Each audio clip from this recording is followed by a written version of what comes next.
July 28th, the four-time world champ Sebastian Vettel announces his retirement, and Aston Martin is left without a driver.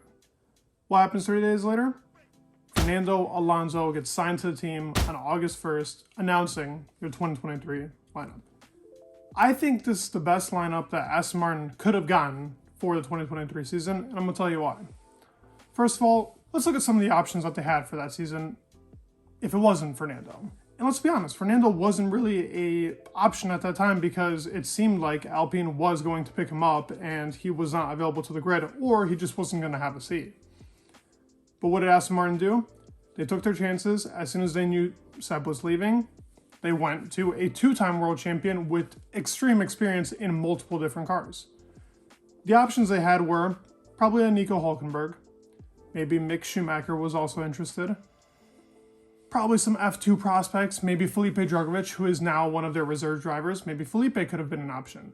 But the three drivers that I just named, with the exception of maybe Nico Hülkenberg, have zero experience practically in developing a team and really building a team. But Nico hasn't built up a team. He hasn't really had that opportunity to really prove himself also in a top team. What has Fernando done? He's proved himself in a top team multiple times, won multiple championships, gives good driver feedback, is constructive, and I think that's what makes the difference between all the drivers that they could have signed and who they did sign. Now listen, of course they have Lance Stroll in the second seat. He still needs experience, and I talked about this in another video that I made earlier on in the week. Lance needs to develop from Fernando, but what does Fernando bring? Experience, development, brings a whole entire team up. This was the best signage that they could have taken. It helps them with their career path, moving on, wanting to actually fight towards the top. What are Fernando's ambitions? To fight towards the top. That's part of the reason he left Alpine. He wasn't a fan of them not being ambitious enough to actually take him to the top. So Fernando goes to a team that has a 5-year plan in place that, by my crack standards, said it is back on track considering how badly they started the season. So I guess that is a good thing. The factory being built, everything Fernando wants is really happening within this team. He said he loved the car when he was there, 110% for it. He said he was passionate with his team. He wants to show off what this team can really achieve. To me, Fernando's this type of guy that goes from team to team hoping that the team can achieve what no other team has achieved. He wants to pull off that Benetton and Michael Schumacher combo that happened back in the day.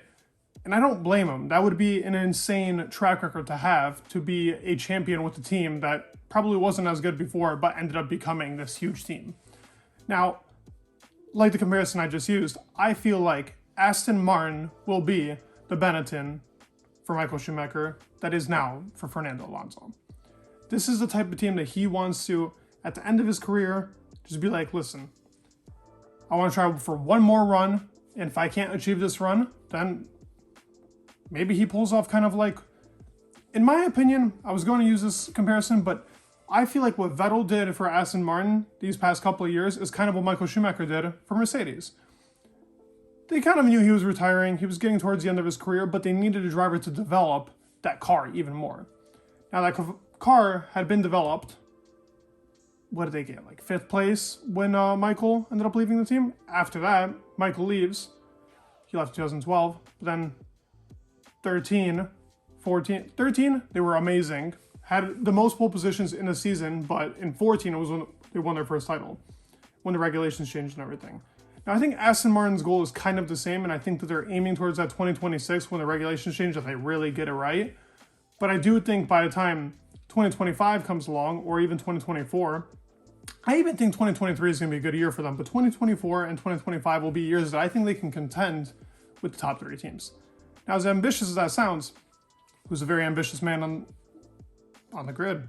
Fernando Alonso.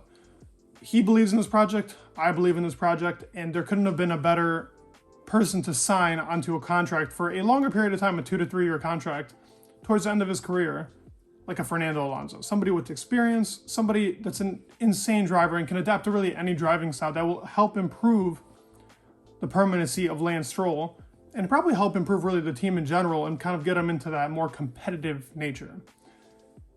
Now, you guys tell me what you guys think. Do you think Fernando Alonso was the best thing that they could have done for the team at that time, or do you think somebody else would have been a better signee? I remember thinking in the time period that Mick Schumacher would have been really cool, because I'm a Mick fan and I'm a Vettel fan, so you gotta like Mick a bit, you know? But honestly, that wouldn't have brought them anywhere, and Mick needs to develop himself a bit further to actually be able to go into a team that's shooting towards the top, in my personal opinion. But you guys tell me what you guys think. Is Fernando Alonso that guy? Will he bring Aston Martin to the top? Please leave a like, subscribe, it would mean the world, and peace.